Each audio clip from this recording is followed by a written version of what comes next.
Hello everybody, and welcome back to the Jank Diver Gaming channel. Adventures in the Forgotten Realms has been out for a little while on Arena, and today we're finally taking a look at our Peasant Cube update for the set. Note that we didn't get as much testing out of the previous Strixhaven update as we normally do, so instead of any large sweeping changes, we decided to focus mostly on introducing cards from the new set. It's a little on the shorter side, but there's some high quality stuff here. Real quick though, before we jump in, remember to subscribe to this channel for more content like this. And as always, if you're interested in trying out the cube for yourself, there will be links to our Discord server in the description below. Alright, let's see what we've got going on for the Peasant Cube today. We'll start off with a card we've still got a bit of a question mark next to. Portable Hole seems like a removal spell tailor-made for cubes where decks lean on the assertive side more often than not. So many of the archetypes in our cube are reliant on curving out and sticking a key card that being able to answer one of those pivotal pieces cheap and early has its appeal. Portable Hole will help interrupt your opponent's curve, but can also nab some powerful enchantments in the late game as well, things like Weaponize the Monsters or Favorable Winds. The obvious pitfall is that it misses on a noticeably large number of targets as well, and so it's a bit more narrow than we'd like. Still, there's no harm in testing it out, so we made room by removing Territorial Hammerskull. Speaking of assertive, Hammerskull has been unexceptional in my opinion.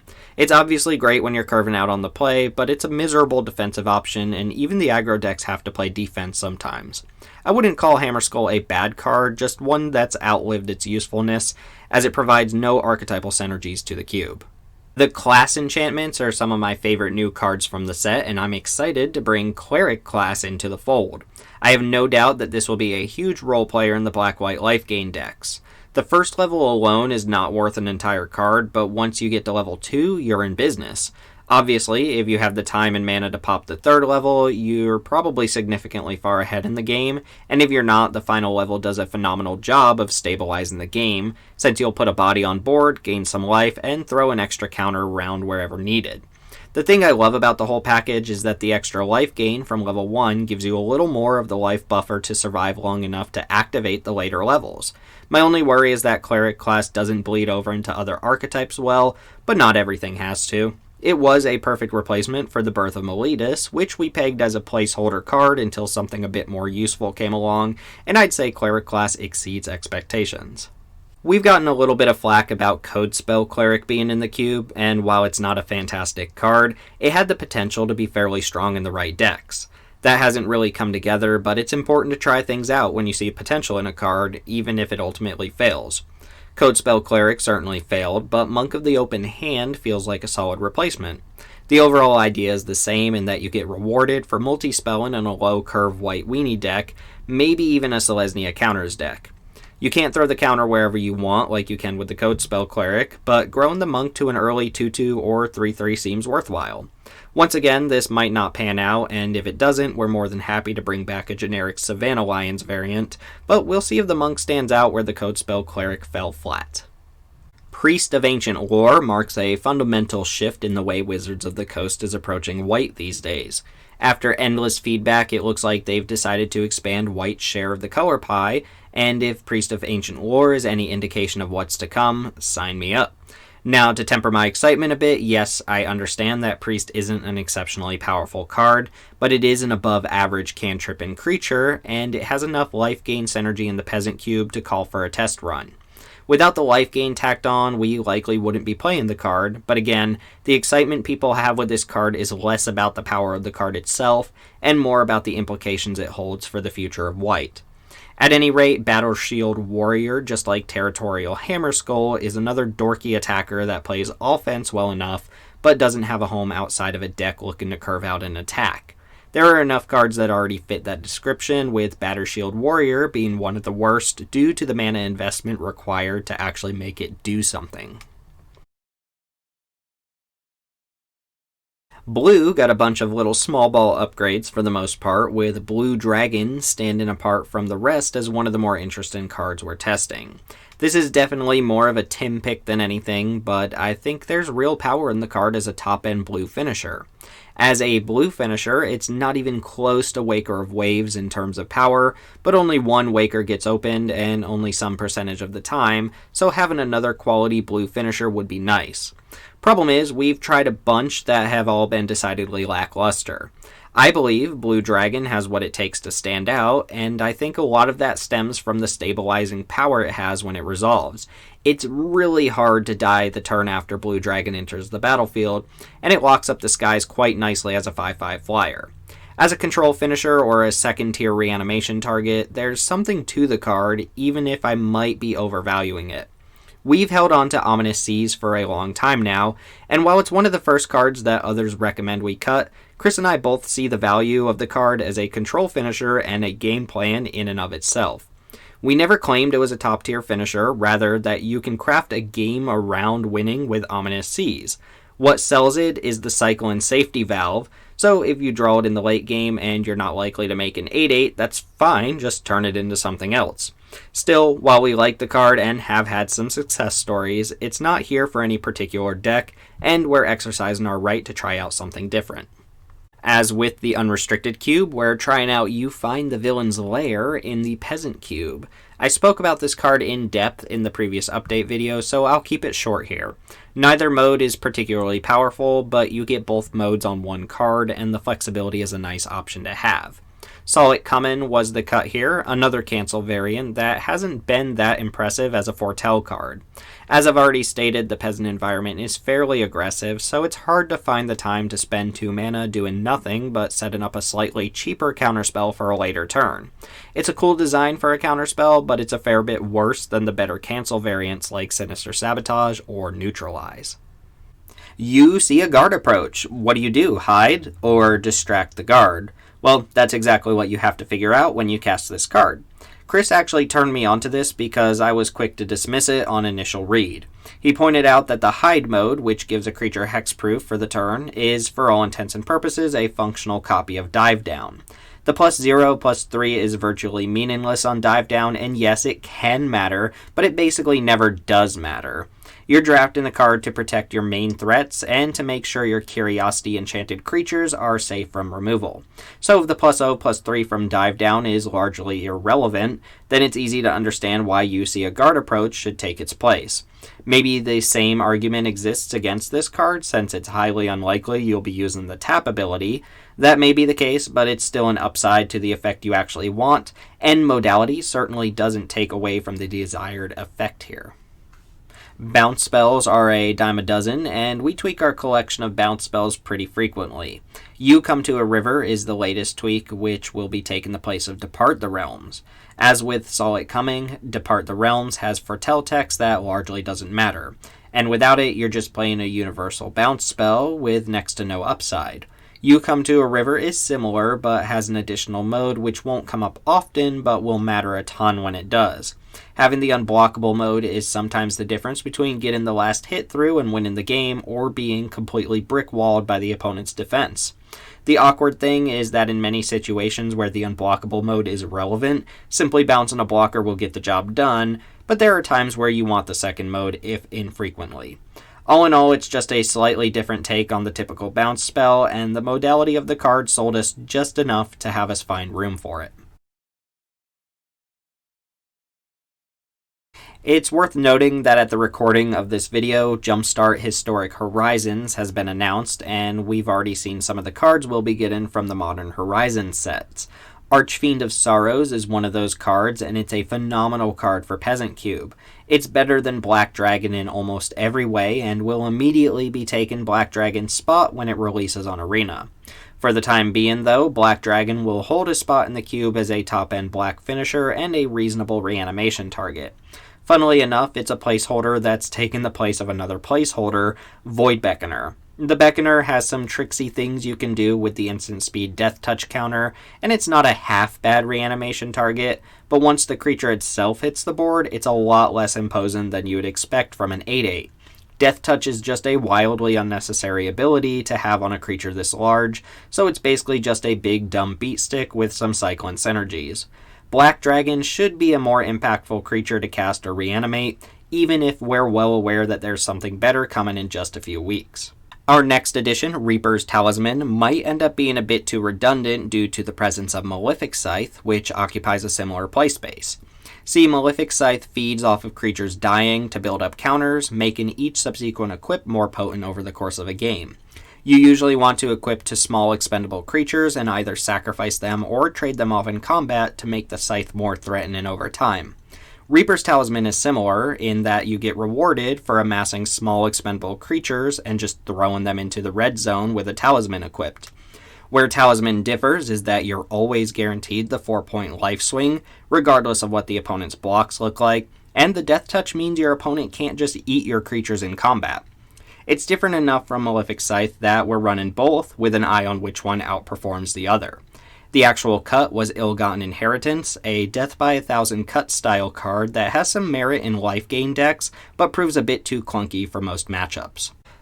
Next up is Deadly Priestess of Miracle, a riff on Liliana's Devotee, which has been an overperformer since its induction into the cube.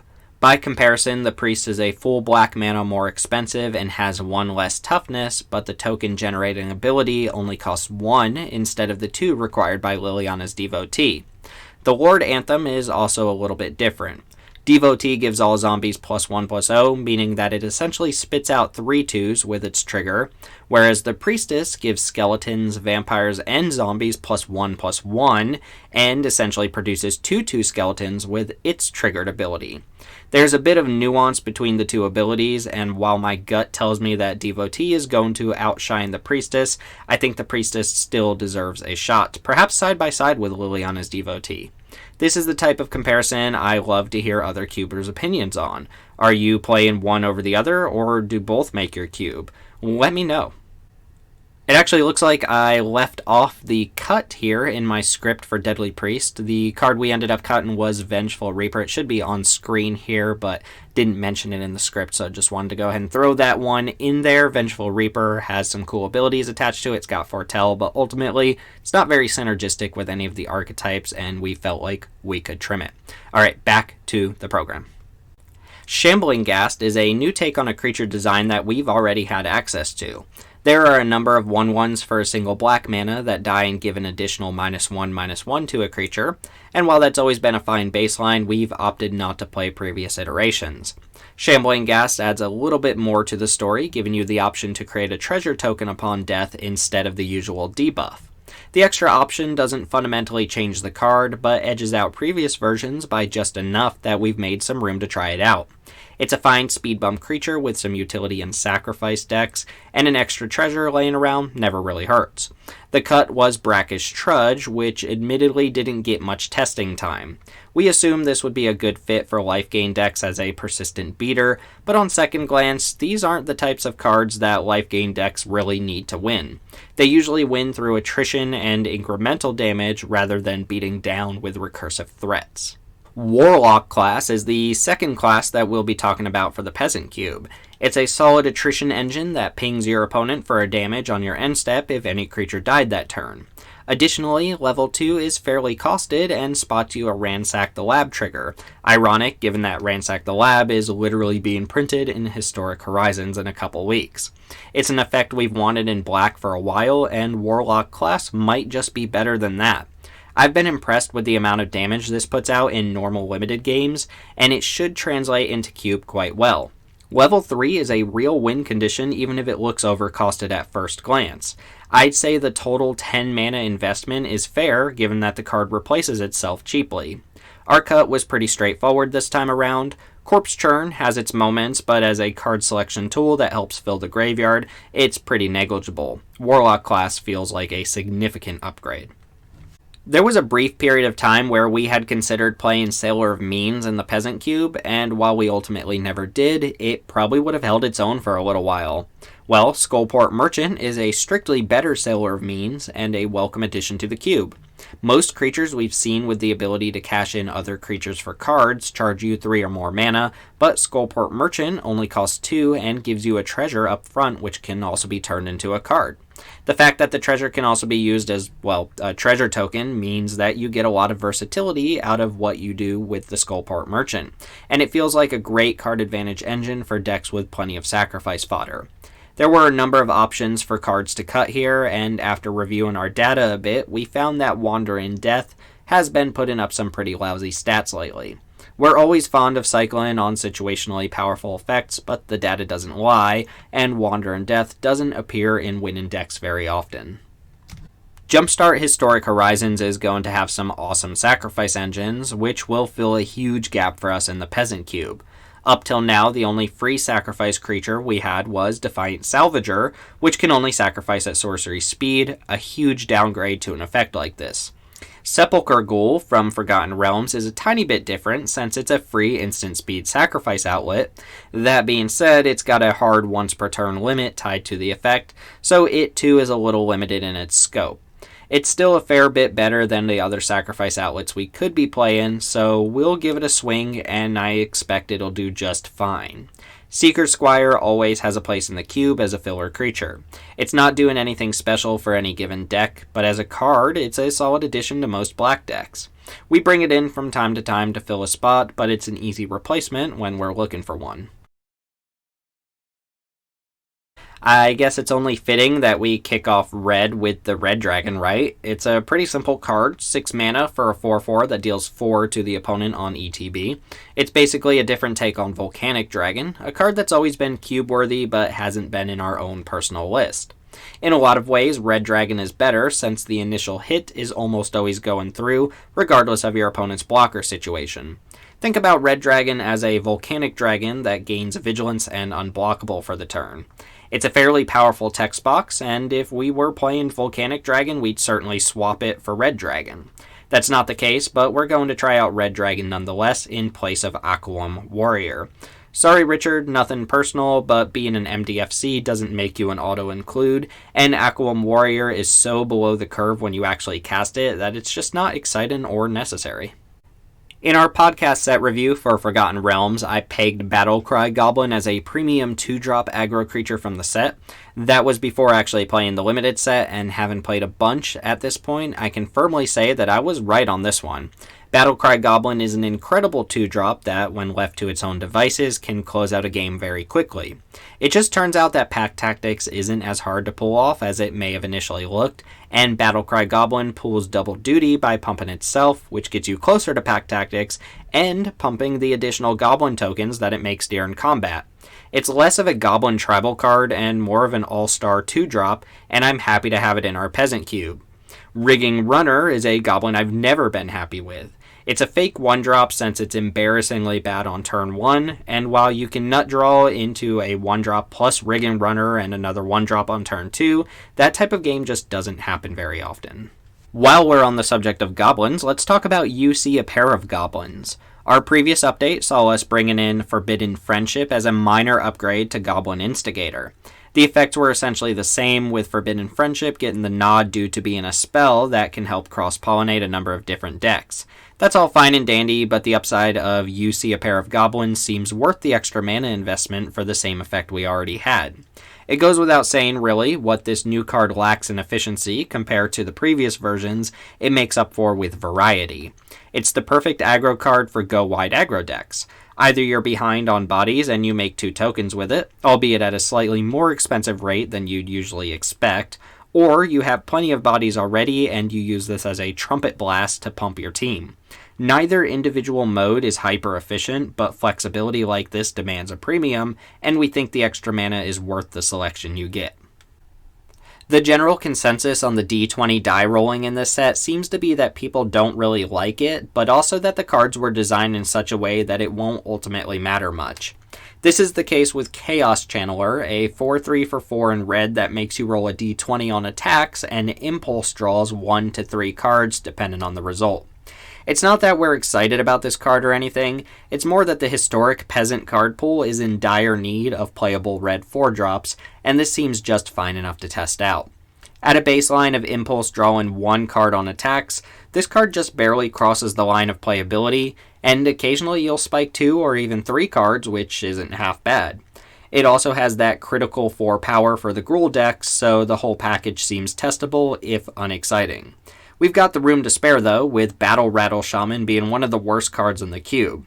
There's no real need to go into detail on why that is, just know that Battle Rattle Shaman is not welcome here anymore. And while we're on the subject of red 4-drops, we've got Scrapper Champion as another underperformer that we're dying to get rid of.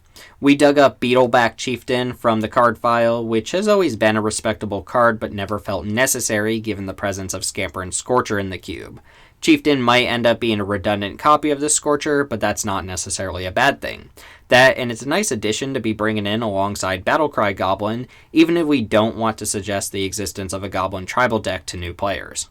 Finally, for red, we have to apologize to Richard once again because we're axing his beloved Borderland Marauder in favor of Hobgoblin Captain. Marauder leaves a bad taste in my mouth as I don't think it's very good, but we were persuaded by our admin to test it out. Admittedly, it didn't get much time to do anything since it just came in with our last Strixhaven update, but I just don't see the appeal. If Marauder was just a vanilla 3-2 for 2, I'd find that underwhelming, and Marauder is only that on offense. Hobgoblin Captain is one of the premium 2-drops from Forgotten Realms Limited, and in my opinion blows Marauder out of the water. It's a 3-power attacker, sometimes with First Strike, and it trades off with 3 power on defense as well. The only real flaw is that without Pack Tactics, you can get brickwalled by a 1/1 token, whereas Borderland Marauder can't, but that's the only thing going for the Marauder. Sorry, but no dragon for green here, folks. I mean, it's there, it's just not something we're interested in. Instead, we'll kick off green with the next best thing, Owlbear. It's a bread and butter limited card at 3 green for a 4/4 trampler that draws a card on ETB. Not much to hate here, honestly. The thing is, we're already playing Silverback Shaman, and there was a healthy debate in our Discord about which one's better. In Silverback Shaman's defense, you're getting an additional point of power for the same cost. However, Owlbear's upside is that you get your card right away, rather than getting it when the creature dies, as is the case with the monkey. Now, when all is said and done, your creature hits the board, it brawls, it dies, and you get your card. Silverback Shaman is the better card. But sometimes your creature doesn't die. Sometimes the opponent has to bounce it off the board. Sometimes they lock it down with Faith's Fetters. Sometimes it gets exiled with Lava Coil and never hits the bin at all. What I'm getting at here is that drawing the card on ETB is a substantial upgrade to drawing the card as a death trigger, and it seems like enough upside to give up on the extra point of power. There might be room for both, but not likely, and I think I'm leaning in favor of Owlbear on this debate. Green was scrapping for quality cube cards this time around, with Owlbear being just about the only slam dunk for Peasant. There were a couple noteworthy cards here and there, but the only other new addition we've decided to include is You Meet in a Tavern. It's another split card that functions very similarly to You See a Pair of Goblins, in that it either helps you find more creatures to put on board, or it helps you turn the board of creatures you already have into massive threats for the turn. Think of it as a split card between Lead the Stampede and Overcome, the latter of which we cut for this. You Meet in a Tavern is obviously worse than those cards on an individual level. You're overpaying for Lead the Stampede and you're not getting the trample out of Overcome, but you're getting both in one card, which has been the story of these split modal cards. For what it's worth, Overcome has not been a particularly strong addition since we brought it in, and it was something we were looking to cut already. Rounding out green with a quick one here, we're subbing in Wall of Blossoms for Bayou Groth. The Groth just plain sucks. Casting it straight up is bad, and casting it early usually requires losing a resource you're not quite ready to lose. Even decks looking to sacrifice their creatures are usually better off just playing a more impactful 5-drop at the top of their curve. Wall of Blossoms is here as a plant for the Golgari decks. It's a nice speed bump that cantrips on ETB, and from there it serves as great sacrifice fodder to whatever effect you need to feed a creature to. Nothing super exciting, just a fine addition to those decks. The only gold card we're going to test out here is Shesra, Death's Whisper. It's hard to overlook the 1/3 stat line for 4 mana, but you don't make an uncommon signpost card a 1/3 for 4 without packing some real power into it, and I think Shesra delivers. You can turn her lure ability into a favorable attack, perhaps by jamming a Death Toucher into your opponent's best creature, then get ahead on cards with Shesra's end step trigger. It's a little painful, and you can't afford 2 life every turn of the game, but with the way Golgari has been refocused, it's not hard to gum up the board and use this effect as a card advantage engine. The trick is getting the first lure to matter, but even so, Shesra seems like a good fit for the attrition-style Golgari decks that we've been leaning into. We trimmed Poison Tip Archer, which honestly might be a better payoff if creatures are constantly dying, since it actively kills the opponent, but the presence of Poison Tip Archer as Golgari's primary win con makes the deck so similar to what Orzhov and Rakdos are already doing that I can appreciate the variation between archetypes. Finally, we're mimicking a change we made in the Unrestricted Cube by replacing the remaining temples with the pathways we're not currently playing. Long story short, pathways have just been great at making sure both players are engaging in their game plan early and interacting with one another, and we're happy to give our players more fast mana fixin' options in an assertive and sometimes blisteringly fast limited environment. You made it to the end of the video. Choose one. Like, comment, and subscribe for more content like this, or find links to our Discord and podcast down below, and come give the cube a spin for yourself. Feel free to choose both modes on this one, and whatever you choose, thanks for hanging out, and I hope to hear from everyone soon. My name's Timothy with Jank Diver Gaming, and I'll see you all next time.